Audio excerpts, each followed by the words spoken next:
Welcome back to clean news MP. चलिए देखते हैं मध्य प्रदेश की 25 फटाफट बड़ी खबरों को। इससे पहले आप न्यूज को कहां से देख रहे हैं हमें कमेंट में जरूर बताएं।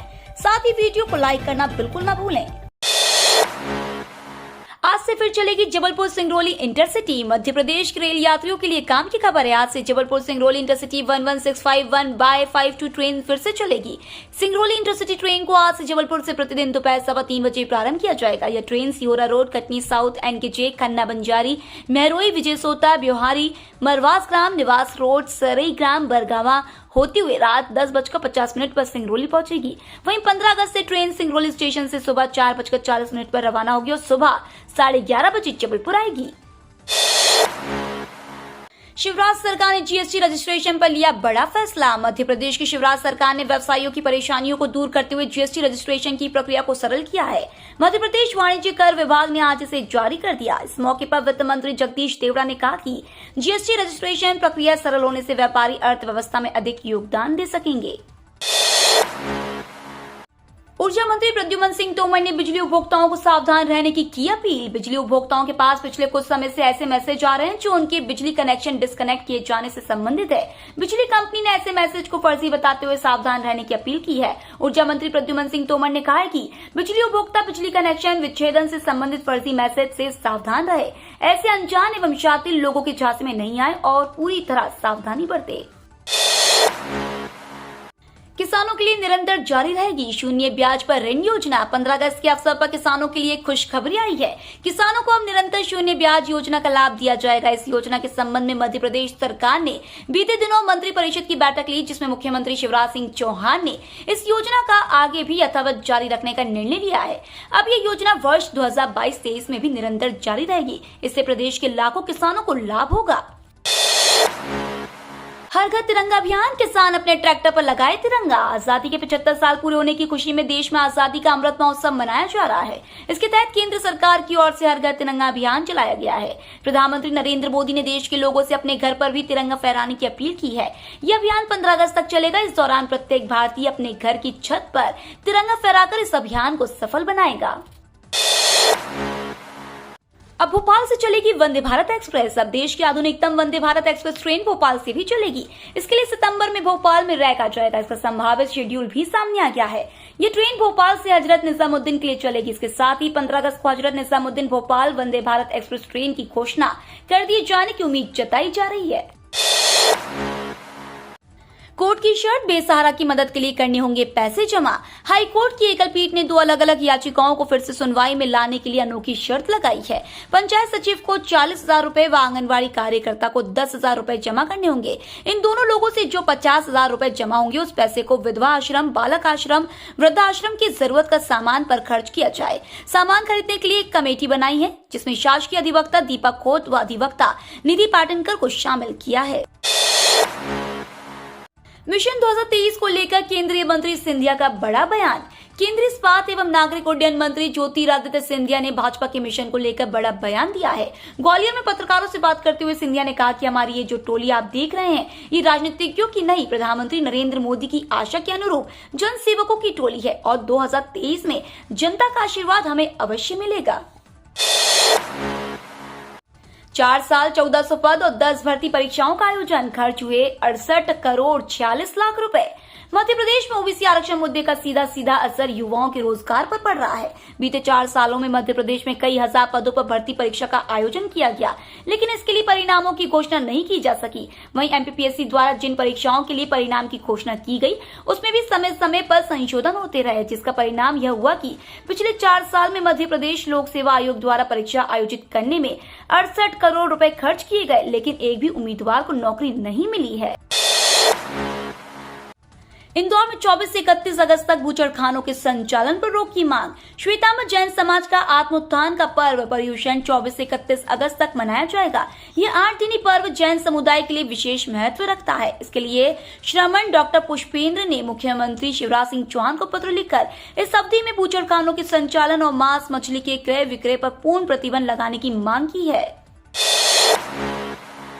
एमपीकेसीए एशियन चैंपियनशिप के पदक विजेता खिलाड़ियों का करेगी सम्मान। मध्य प्रदेश कायाकिंग एवं कैनोइंग एसोसिएशन 14 अगस्त को राजधानी में साधारण सभा आयोजित कर रहा है। इसी दौरान वह अपने पदक विजेता खिलाड़ियों को सम्मानित करेगा। यह सम्मान समारोह राजधानी में आयोजित होगा। इसमें थाईलैंड में आयोजित Asian championship, world championship, world cup व अंतर्राष्ट्रीय प्रतियोगिता में कैनो स्प्रिंग, कैनो सलालम व पैरा कैनो के पदक विजेता शामिल हैं। यह जानकारी एमपीकेसीए के अध्यक्ष एमएस तोमर ने दी। धार जिले में कारम बांध टूटने के बाद आपदा प्रबंधन का कार्य जारी। धार जिले के कारम बांध क्षतिग्रस्त होने के बाद स्थिति पूर्णतः नियंत्रण में है। मुख्यमंत्री शिवराज सिंह चौहान के निर्देश पर जल संसाधन मंत्री तुलसीराम सिलावट स्वयं उद्योग संवर्धन मंत्री राज्यवर्धन सिंह दत्तीगांव के साथ लगातार मौके पर कैंप किए हुए हैं। संभाग आयुक्त पवन कुमार शर्मा, पुलिस महानिरीक्षक राकेश कुमार गुप्ता और अन्य वरिष्ठ अधिकारियों के साथ आपदा प्रबंधन कार्य संचालित कर रहे हैं। नए सिस्टम के साथ दिखेगा मानसून का असर। एमपी मौसम विभाग के अनुसार 15 अगस्त से बंगाल की खाड़ी में एक और सिस्टम बन सकता है, जिससे अगस्त के तीसरे हफ्ते तक बारिश देखने को मिल सकती है। आज से 16 अगस्त तक इंदौर में भारी बारिश होने की संभावना है। वहीं ग्वालियर में इस महीने की पहली भारी वर्षा 15 और 16 अगस्त को देखने को मिलेगी। चूंकि बंगाल की खाड़ी में बना नया कम दबाव का क्षेत्र झारखंड से उत्तर प्रदेश के रास्ते आगे बढ़ेगा।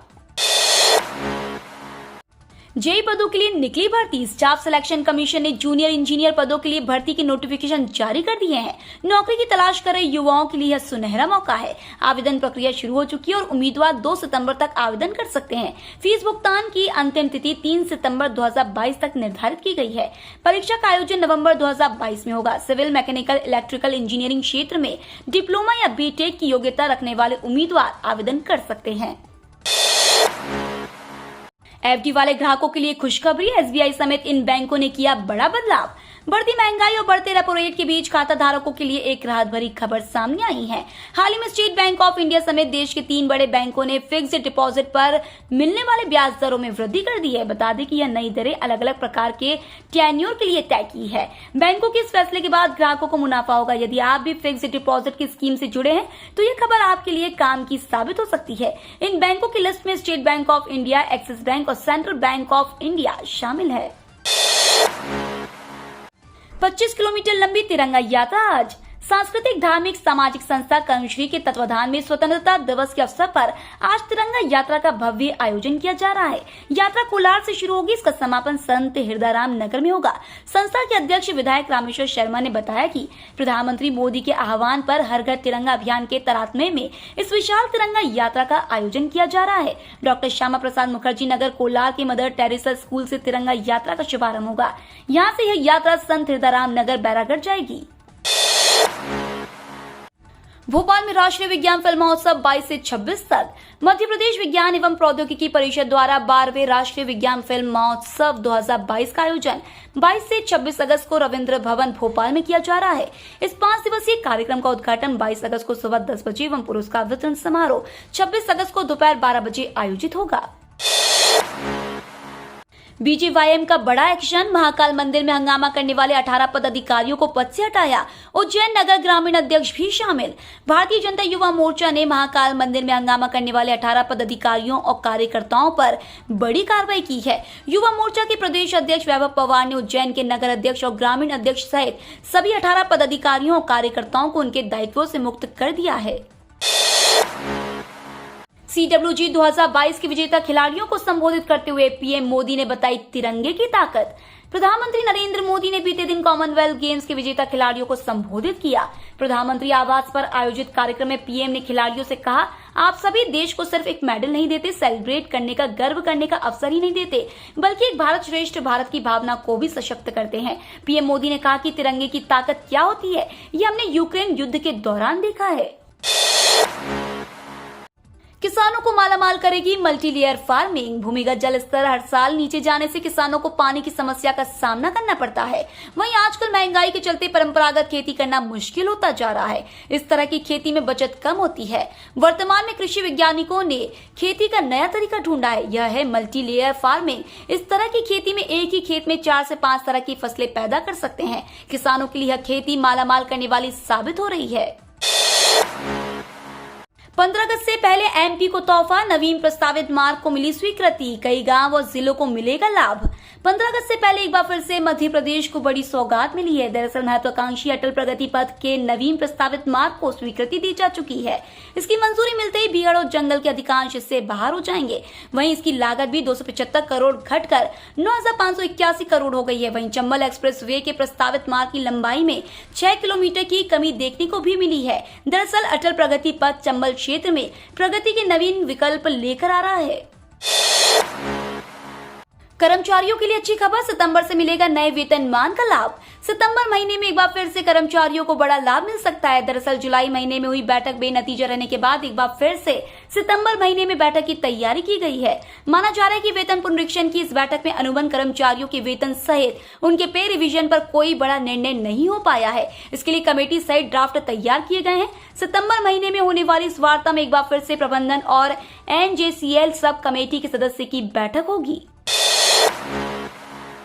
अब पेंशन योजना में NPS APY के खाता धारक UPI के जरिए भी कर पाएंगे अंशदान।